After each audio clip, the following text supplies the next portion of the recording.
We left off that Vav. Vav and Aleph.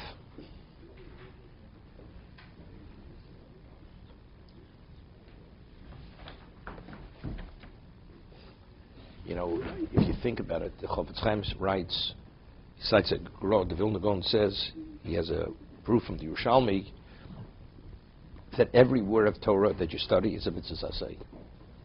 It's a positive commandment, and we say Talmud Torah keneged kulam. That means every word of Torah is keneged kulam. So he says a person studies for a half an hour. How many words could you say in a half an hour? Minimally a few hundred words. That means it's a few hundred words times 613. So he says the value, I'm just saying, you know, we study here, whatever we study, compared to the amount of time throughout the day. No. Okay. Listening's also. It's like Shomei Kone. Okay. So we had said, the question is, when the Shliach attests to the fact that it was written Lishma, how much does he have to actually witness to be able to testify that it was written Lishma? So Rav Ashi says, Afilu kant kul musa, v'kan megilto. Even if he hears the quill being shaved to be able to be used for the writing of the get, or he hears the rustling of the parchment when it's being prepared for the get, that the sofer says he's preparing the quill for the writing of the get of so-and-so. And the parchment to be used as the parchment for the writing get for so-and-so. That's all he heard. And then, as we'll see in a moment, even if the person walked out, and all he hears is now the writing, and he doesn't know if he continues to write for the sake of that individual, it's considered, it's a presumption, because he originally began the preparation for writing of the get for this particular couple. The presumption is he continued. It's a svara. This is, as we discussed, there's a concept known as kol osa das rishon osa. When you start something, the presumption is you continue with the same mindset. There's no reason why not. I'll give you an example. Tosa says, which I mentioned, let's say before you do a mitzvah, yeah, you think lishma. Let's see, the Chaim Volozhin writes as Nefesh Chaim. You're supposed to study for the sake of the mitzvah. So before you start studying, you have in mind, I'm studying for the sake. Once you get involved and you fully immersed, and now you're trying to analyze and to evaluate certain concepts, you can't think about lishma. The mind is engaged. We're trying to understand the subject matter. So if that's the case, why is it lishma? Lishma was the beginning. How do you have the continuous lishma? The answer is because since initially the objective was I'm doing this regardless how long it extends, that's all considered lishma. In his mind, doesn't consciously every moment, I'm doing it as what I said I would do it for. I'm engaging this Torah study for that with that objective, and I'm continuing with that objective.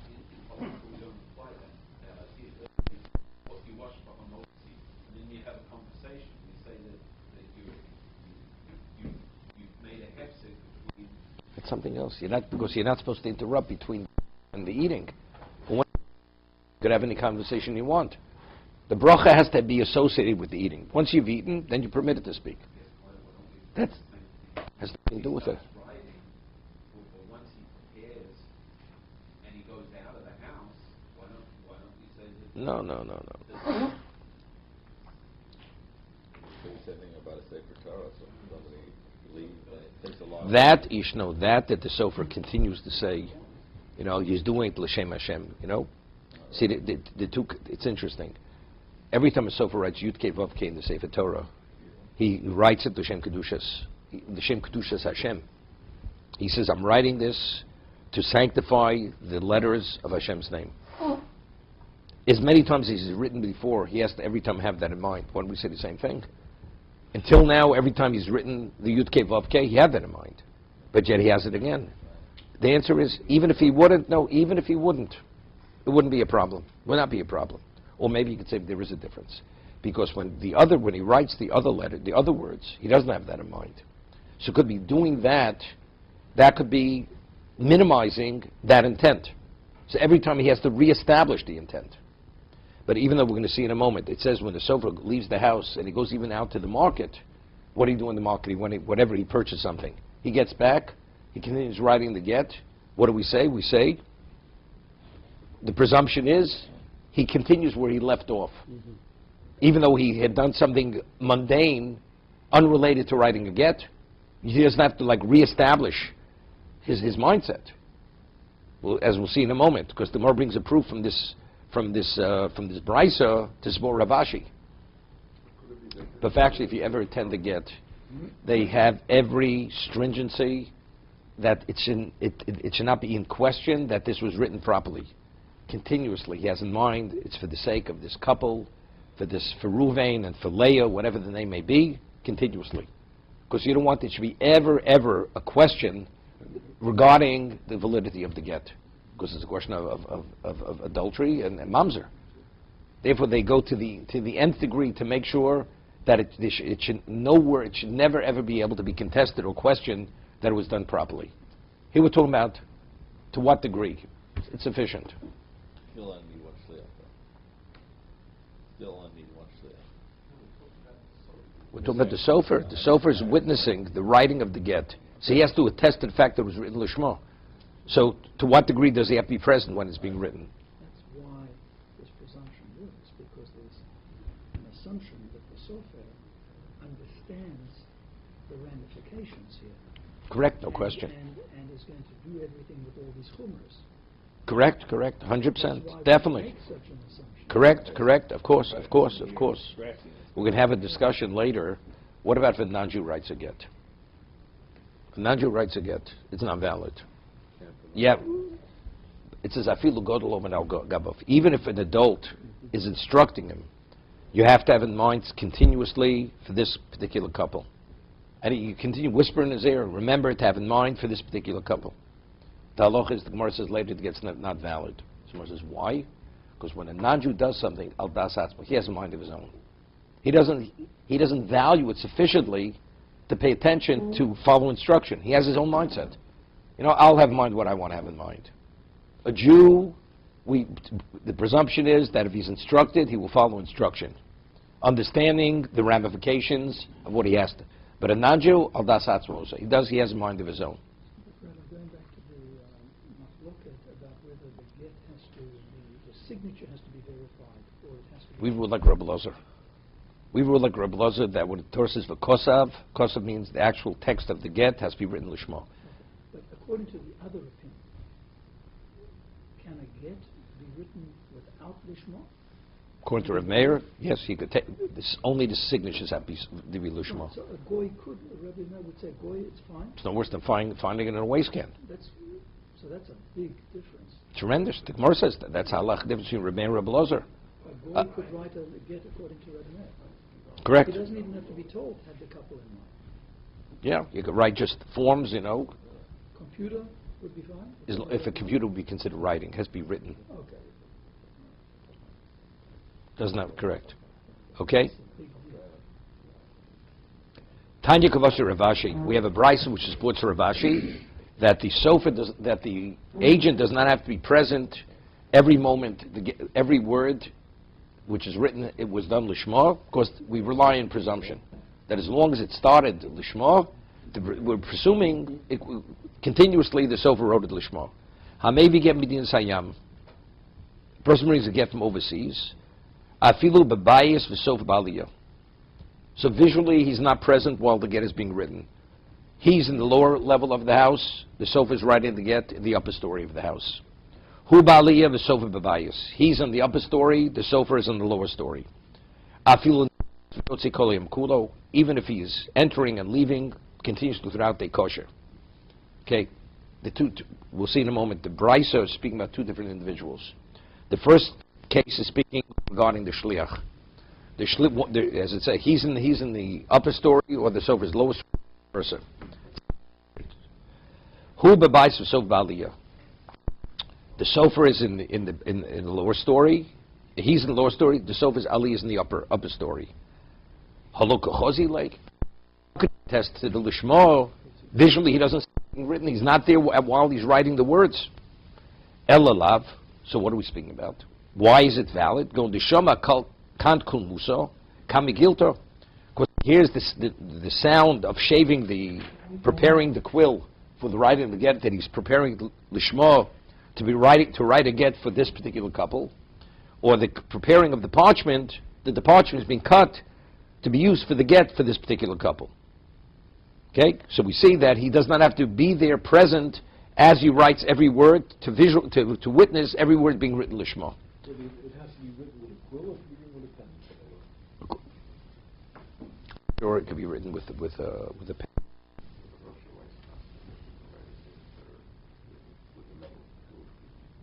What does that mean, metal?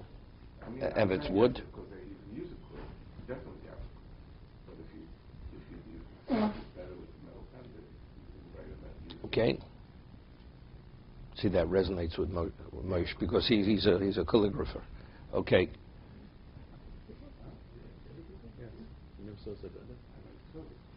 Omamar. Omamar states in the conclusion of the Brayso, Afilu nichnas v'yotzi kol yom kulo. Kosher. It says even if he enters and leaves all day, back and forth, it's valid. Man, who is speaking? The first case of the Brayso is speaking about the shliach. Even though the agent who's going to testify, he's not present when the get's being written, he is able to testify that the get was written lishma. Now, who is speaking in the conclusion of the Brayso? Even if he enters and leaves all day long, it's kosher. Man, ilem shliach. Or we speak about the shliach, the agent. Hashtu bebayis so baliyah lo chozilei. We said the first case of the Brayso, it's as if they were not on the same stories, where the shliach never visually was present while it was being written. We say it's valid. Amrit kosher nichzas yotzi mi boy. So when he leaves the house and he comes in, he leaves. Is it a question? Down Tosas points out. He sees the guy. Yeah, so Tosa has an important point here. If nichnas v'yotzi means into this out into another, but it's still within the same structure, or does it mean yotzi mean he leaves the structure totally? Because Tosa says, what's the proof? If yotzi v'nichnasi, the first case is speaking, he continuously hears the writing. So there, at least, he knows the sofer is continuously engaging with what he started. But let's say he went out. Let's say the person, the shliach, left the structure. He's totally detached. Does he know what's going on? Maybe in the interim something happened. So now when he continuing from a point which he's not aware of. So what's the proof? He says, if in fact we say he doesn't visually see it whatsoever, he could attest to the lishma just by hearing the shaving of the quill or the preparing of the parchment. So if he entered, he saw him actually writing it, then he leaves. What does leaving mean? Does he leave? Can't. He hears the get is still being written. So Tosa says definitely it doesn't mean he left the structure, because there's no proof. Maybe if you leave the structure and you're not aware what went on in the interim, he can't testify that it was continuously being written lishma. What nichnas v'yotze, when the Gemara over here means, he left the location where the sofa was at, but he's still within the same structure, hearing the get continuously being written and being prepared. No, so that's the question. So that it's a kolshke. If he doesn't see it whatsoever, he could test it lishma. So what is the same? And even if he walked into the room, walked out of the room, and he heard it from the other room, it's definitely lishma. Why are we assuming that? It's understood. Why are we assuming that he's constantly hearing it? He's in the house constantly hearing it the whole time he's writing. Why can't we assume that the shliach in the house is sort of in and out and not? Maybe there was another get there. Who knows what went on? But we're assuming that he's in the house hearing the scratching the whole time he's writing. Seemingly. Well, I mean, even if it stops, then he hears it again. He hears it, but he's present the whole time. So He's present. The whole time he's present. And Correct. Correct. So that's what Tosa, and that's what Tosa points out. If he left the structure totally, who said? Maybe there it's not valid. It's not valid. He has to hear continuously the get in progress. So therefore he says the yotze doesn't mean yotze min abinyon. He didn't leave the structure. Still in the house. He's still in the house. It's visually he doesn't see it. So therefore the Gemara says Elo. So who are we speaking about? Elo sofer. That the sofer had left. So now if we're speaking of the sofer, leaving doesn't mean leaving the location, but it means leaving the structure totally. So it says pshita. Mishum de nichlas v'yotzi nifsaline. Because he went into the room, walked out of the room. Is that a reason to validate the get? But the presumption is he continued where he left off. We're speaking that he went out. When it says yotza means he went out to the market. He left the structure. And what he left here? Maybe while he was out of the structure, so he met someone, and he was actually commissioned by another party to write a get. And he says, could you please write a get? So now there's a concern. Maybe when he continued, he was no longer writing for the original individual. Maybe the information was the same information, and he was writing on behalf of the third party. So the get may not be valid. Do we have to be concerned? Kamashmalon, you don't have to be concerned. The presumption is when he left, he didn't meet that kind of person, because what's the likelihood that he met that kind of person? Therefore, we say it's a continuation of the original intent, therefore the get is considered a valid get. Two implications. One is if he did meet such a person, it would dislodge the presumption, right? And secondly, merely going to the marketplace and not meeting someone does not dislodge the presumption. Both. But you see, but we see over here clearly, just having a lapse, a break, that would not detach him. The Gemara introduces he may have met another person who had commissioned him, and the person had the same identical information. So we say that's so remote, we're not even concerned about that. Never gives you an explanation of why having a lapse would Because we say you continue where you left off. That's another assumption. Right. No, that's why it's a greater chidush. That's why it's a greater chidush. Even with a time lapse. Correct. you would pick up Correct. exactly where you- Exactly. Where is it in the whole discussion does the shliach determine that the stoker wrote the shema? Because so Rashi says, you take a look. Rashi says when he prepared the quill, he heard him say, after he cut it, this is l'shem, this couple to write a get on their behalf. So that's the presumption. He actually, when he cut the parchment, he prepared it. This is being done for this couple who I will write a get on their behalf. Once, just at the beginning, and then he hears the beginning. He doesn't hear that at all. How does he know? What is that? What does he know? What's No, he knows. no? Then he doesn't have to testify. It's a Bekin Lishmo. He doesn't even have to be present. Period. At all. Maybe get Beretz Yisrael. He doesn't have to say funny neftam, because Lishmo was never an issue. It's only where Lishmo is an issue he has to testify. Now, what's considered? What is sufficient basis to be able to testify? So we're saying, just the beginning, that's enough. He doesn't have to have no more than that. So if someone tells the shliach, there's the sofer up there writing again for so and so, and that's what he's doing, that would not be the. That's 8BP8. But he has to hear or see the entire get. No. Doesn't have to see anything. He sees nothing. Say see or hear, but he has the whole get, because otherwise. He doesn't know when to scratch it. Does he know what it takes? How? That's before he neftav. That's before he neftav. Why is it not kosher if two Eidim turn their heads for 1 second after they hear? Hey, Ernie, this is your kind of question. He's asking your kind of question. It's a good question, but it's not Ernie's kind of question. I don't mean in the negative. I don't mean in the negative. He's asking. The halacha is if two witnesses see a man about to put a ring on his wife's finger, and they turn their head for a moment, and a moment later they turn their head back, and they see the ring on the finger. It's not valid, right? So So it is if the Eidim has to give the scribbling in the beginning. First, We're making a presumption. let's make a differentiation, which is as clear as black and white. Okay, that's how clear the difference is. Okay.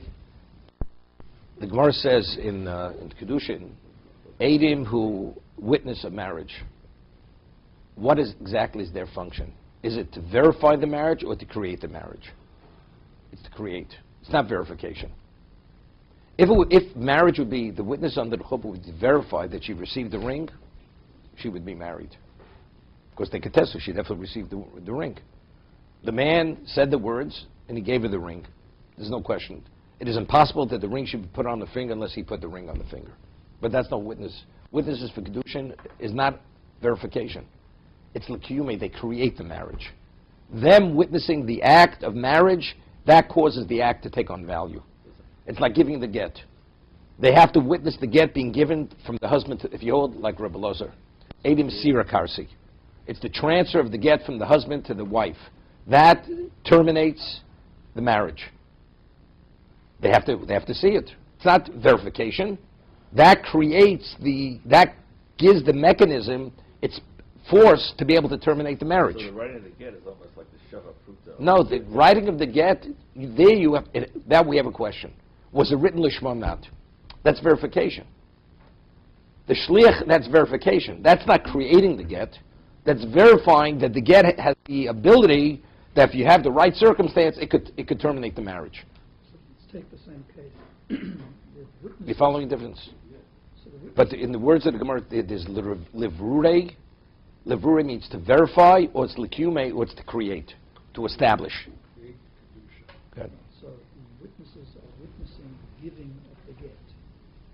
And just before he puts it in the hands Same of scenario, the same scenario, same thing, identically. No good, no Even good. though it's clear. No, it it's ends not. up in It's the not hand. valid. It's not valid. Not valid. They have to actually witness the giving of the gift. The same halach. Same halach, identical.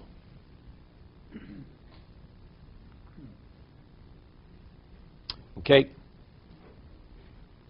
It's a pretty strong presumption, though, that the right thing happened, even though it didn't see it. No. You don't. You don't rely on presumption. No, I'm saying You mean for actually writing, or No, the transfer. you can't It's a rely? very strong presumption, though, to say It doesn't make a difference. that it doesn't work. It's not sufficient. It's not sufficient. How does it work? It doesn't have to. nobody Wait a second. Wait.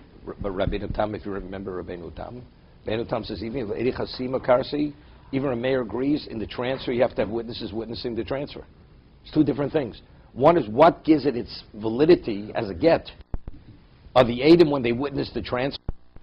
So Rabbeinu Tam says that it should be a mechanism that has the ability to terminate. That's the Eidei Chasima. But the actually terminating the relationship, you have to have witnesses present as the get is given from the husband to the wife. Even Rameh agrees to that. They have to see every step of that. Again, it's not verification. Even Rameh agrees. That's Rabbeinu Tam. Okay. Itmar. Now, the Mishnah does not discuss Bavel. What about if you bring a get from Bavel? Teretz Yisrael, vice versa. Bavel is definitely Chutz Loretz. Does the Shliach have to say Pfonech the Itmar? Rav Amar Keretz Gitten. Bavel is no different than Eretz Yisrael regarding the laws of Gitten. As in Eretz Yisrael, one does not have to say Fonech. A get which is delivered in Bavel, also you have two, let's say, provinces. We can see in a moment, you have Nerdo and you have Sura, two communities. Nerdo, Sura, it says if you bring a get, Medina Sayam, from one province to another Medina Sayam, you have to Fonech. Why? Rabbi said, what's the concern? It says, if it's the same province, you don't, because you're able to locate people who recognize the signatures. But from province to province where you don't have that, you have to say Fonech Nechtam. So Suram Pumpadisa. It's the equivalent of Medina, it's Medina Sayab. Would one have to say Fonech Nechtam? The answer is no. You don't. That's what Rab says, because it's Keretzel Begitten. Shmuel Lamak Chutz Loretz. Shmuel says, no. Bavel, we treat like Chutz Loretz. So if you bring a get from Surah to Nerdo, two provinces, one has to say. So what's the machlokes? What's the machlokes in Rav and Shmuel? Rav says we treat it like Eretzel, the Shliach does not have to say. Shmuel says he does have to say. Let us say this is the base of the argument. The Marsav of Ishay Biki Lishmo. Rav is of the opinion the reason why the Shliach has to attest to its validity because it may have not been written Lishmo. Gemiri, that since you have yeshivas in Bavel, the level of Torah scholarship is no less than Eretz Yisrael. Therefore, there's no reason to say Fonech Nechtam. Marsav and Shmuel says no. The reason why he has to attest to its validity, because it should be contested, you're not going to be able to locate the witnesses, those who recognize them, to certify it. And here, Bavel, again, you're not able to locate them. Wasn't it a trade? Wasn't there a lot of trade? No. So Gemara says, V'tizbro. I mean, is it even a consideration to say that that's the basis for the machlokes? And the Gemara said this multiple times. V'Rabba islay de Rava, we said earlier. We cited a Mishnah earlier. The Rabba concurs with Rava. The basic concern is Eid Mitzvim L'Kaimo. Even Rabba agrees to this. Rabba says, in addition to that, there's another concern, Lishmo. But even Rabba agrees. That has to definitely be addressed. So if that has to be addressed, and you say that you're not able to locate the witnesses, so how does Rab say that Bovel's Kerzol Gitten? If you can't locate people, recognize the signatures, it's not valid. So Ella, the Gemara Ella is always, we retract from what we said. The Kula L'Kaimo. Everybody agrees that the get has to be certified. So if it has to be certified, so why when you bring it from Nerdod to Surah, vice versa, why is that like two provinces in Medina Sayyam? Rav Sovar, now this is very important. Kevon diiko Mesifto. Now, we find, Mesifto means the yeshiva. The Gemara says later, when Rav came to Bavel, the level of scholarship in Bavel was no less than Eretz Yisrael. He elevated, and Rav was the attraction. So as a result of Rav being in Bavel, Rav was in Surah. Rav was in Surah, Shmuel was in Nerdor. Each one was the leader of the community. So there was a continual exchange of Talmidim, of students, traveling from one community to another. So if we said earlier that if people continuously travel from one location to another, they recognize one another's signatures. Like the Gemara said, Ole Regalim. When the Beis Mikdash stood, even from Yehuda and Golil, there was never a problem. Why? Because people would travel, people would recognize one another's signatures. So if you ever had to verify any signature, you'd be able to locate somebody who recognized the signature. So the same thing here, because there's always a continuous exchange of students, Talmidim, people traveling from various communities to these communities, therefore it's inevitable that you can be able to locate people who recognize the signatures if it should ever be contested. So therefore it's not a problem. The Lishmo is not a problem. Lishmo is because they're Gemiri.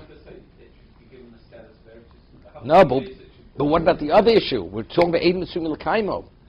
If it's two separate communities, it's like two provinces in Medina Sayyam. So that's more says, since you have yeshivas established, you're able to locate, you're able to find people who recognize the signatures. The others understood it's Lishma. It's never a problem. So therefore it should have the same status. Eretz Yisrael. Correct. That's what Rav says. Right. Now, it's interesting. We had a Gemara in Tchumen. The Gemara says a Tchumen. You know what it means. Rav comes to Bavel. Who is Rav? The Gemara says that Rabbi Yochanan and Rav were both Talmidim of Rabbi Yehuda Nossi. They were Rebbe of both. Rabbi Yochanan, who was the great Torah sage of Eretz Yisrael, said he studied. Both of them studied. They were colleagues when they studied under Rabbi Yehuda Nossi. And Rav would be engaged in Torah conversation. Rabbi Yehuda Nossi, Rabbi Yochanan couldn't follow the conversation. That's how advanced Rav was. And he sat 18 rows behind Rav. Because the students were seated based on their level of scholarship. Rabbi Yochanan sat on, he says he was 18 rows behind Rav. So you can imagine, Rav originally was in Eretz Yisrael. He studied in Eretz Yisrael. He went to Bavel, he became an attraction. Everybody wanted to study under Rav. As a result of that, there was the continuous exchange, besides bringing Torah to another level, but they had all these exchange students going from what? From one community to another. Therefore, it's inevitable that you're going to be able to locate people who would recognize the signatures. From Eretz Yisrael. No. From Nerdor to Surah. In Bavel. In Bavel, yeah, two communities in Bavel. So even though they're two communities, it doesn't make a difference because you have a continuous flow of people, exchange of people, continuous traveling from every location to these two communities. Therefore, it's inevitable you'll be able to find somebody who would recognize the signatures for that reason. Rav certainly understood that he was the reason.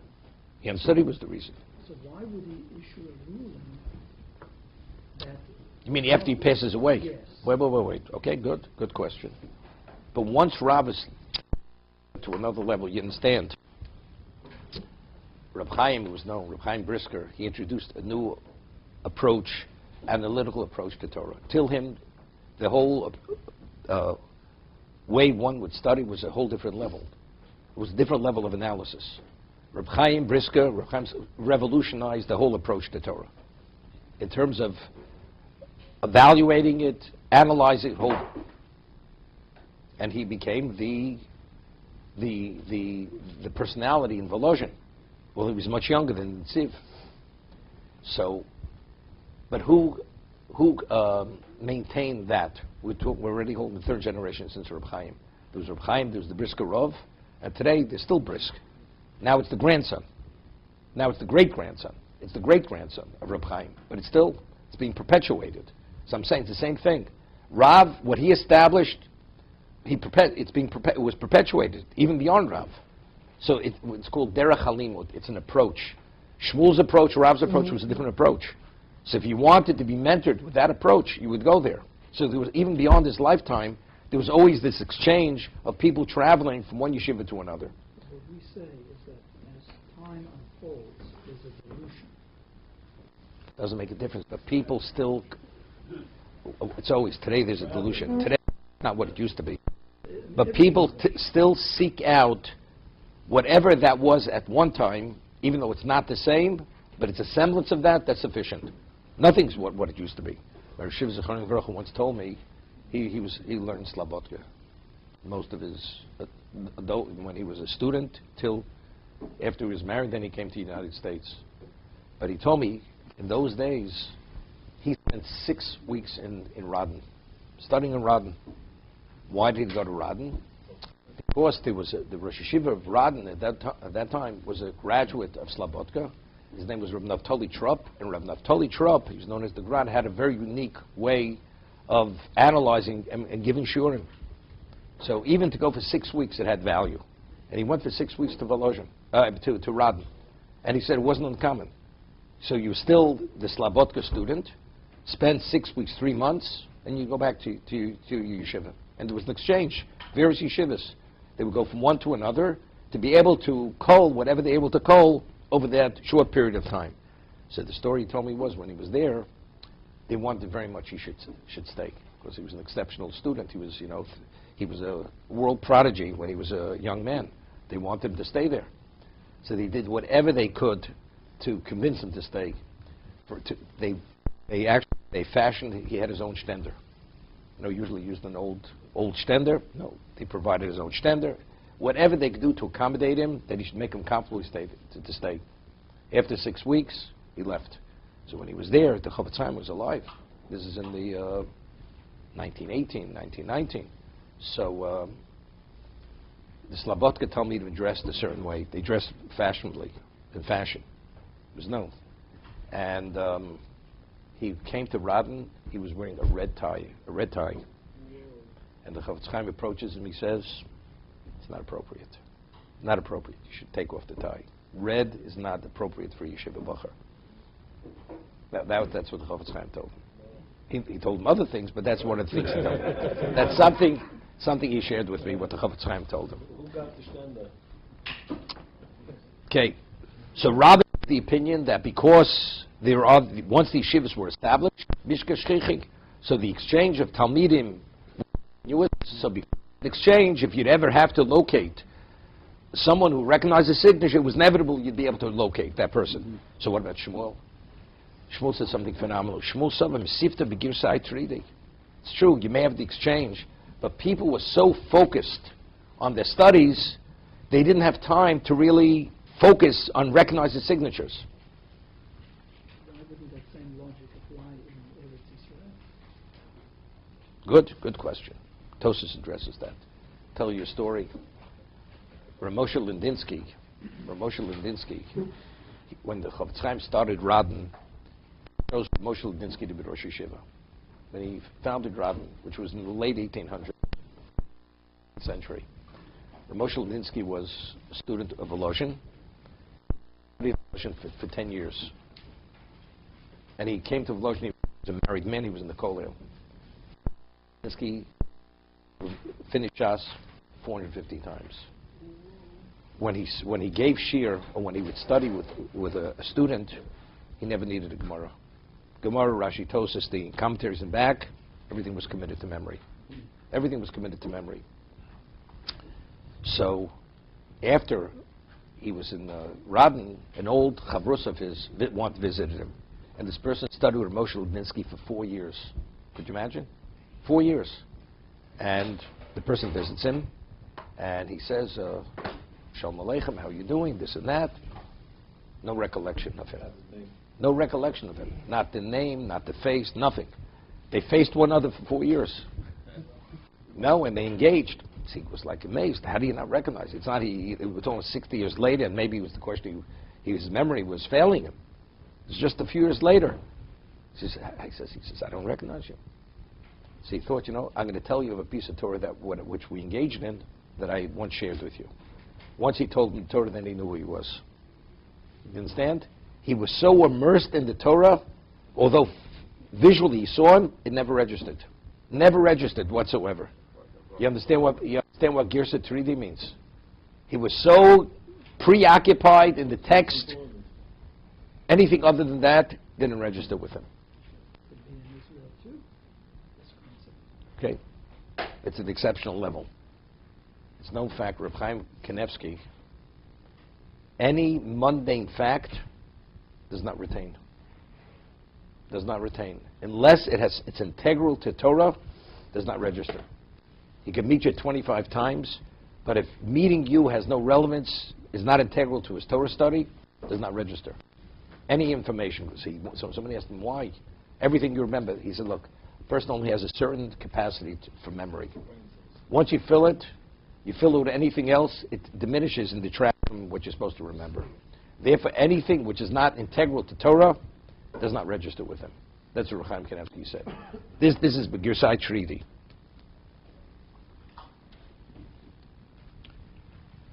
So Rashi has a problem. The way Rashi explains this, when Rav came to Bavel, so he established it, because the Gemara is going to ask him a question. Wait a second. Itman nami Omer Baba Omer Avhuna Asinu Atzmenu Bavel Kershel Gitten. We established in Bavel today we have the same status as Eretz Yisrael. The Shlich does not have to say Nechtam.